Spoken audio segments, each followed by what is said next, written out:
But see, I want to play devil's advocate here. Mhm. When an officer is put into a situation where they don't know who the individual is in front of them, right? You just mentioned he reached into his shirt, his pants, whatever it was, and he pulled out a shiny object. There are officers who make mistakes. Nobody's perfect. Correct. You have the good cops, you have the bad cops, and all that. But again, I was playing devil's advocate here because can you blame those officers for drawing their weapon and firing? Absolutely not. I think what happens to happen, because I teach an officer-involved shooting class with Savage Training Group, and one of the many topics that we cover is perception, right? And not to get into too much science, but there is force science about the reactionary um, uh, moments, in your body as you register and process for you to actually pull the trigger. But what we can all agree on is, and if I don't know if you knew this or not, but the average OIS is less than 2 seconds. So think about that. So you basically have about maybe a second and a half to make a decision. And if in your mind, your perception was that this person was armed and you're able to articulate and to explain that, right? Then yeah, who are we to judge you for making that decision? And I think that's where, whether it's a political, uh, uh, well, let me back up. If that particular OIS is sensationalized in the media, it may be political. God forbid if the suspect was male black and the officer was a male white. Forget about it. Now we're not even talking about the actual Exactly. circumstances. We're just talking about race, and we just go on and on and on. And you know what? We need to hold the public accountable for that. And that's your reaction, 2 seconds. You don't know what Correct. Less than 2 seconds. Yeah.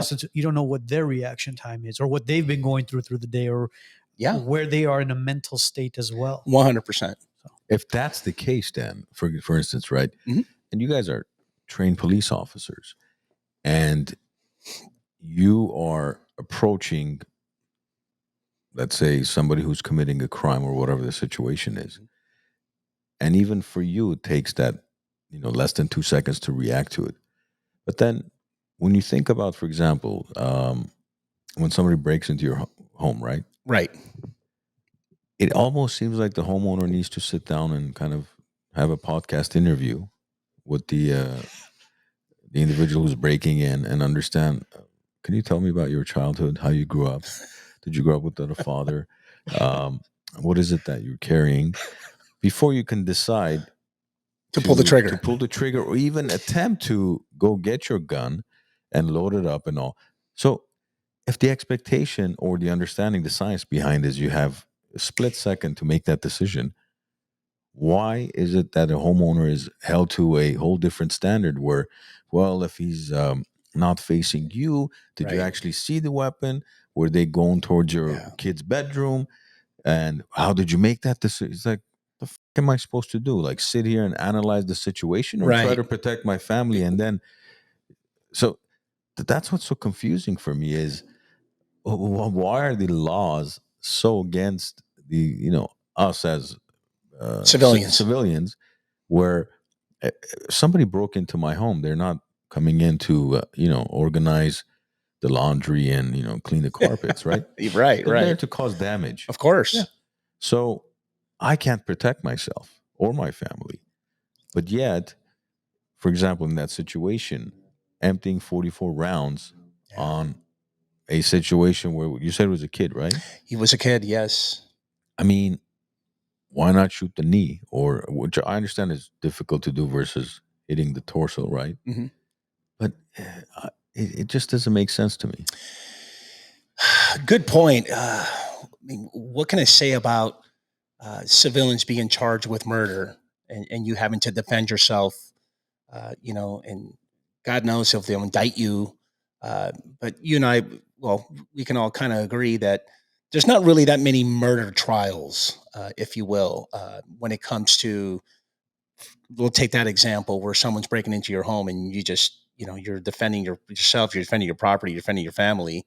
Um, there really isn't much uh, that I've experienced in terms of seeing a trial. More than anything, it's cold-blooded murder, right? First-degree murder, things that are heinous, things that are very inhumane, if you will, right? Premeditation, deliberating.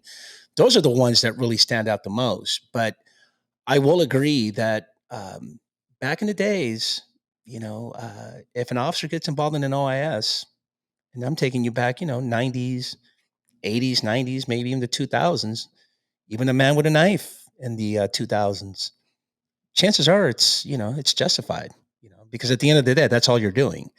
When an officer gets involved in a shooting, an OIS, an officer involved shooting, the you need to justify. That's your only defense is justification. There's no other defense that you can raise if you go to trial for to your point. And as much as I hate to say this, but we used to get freebies.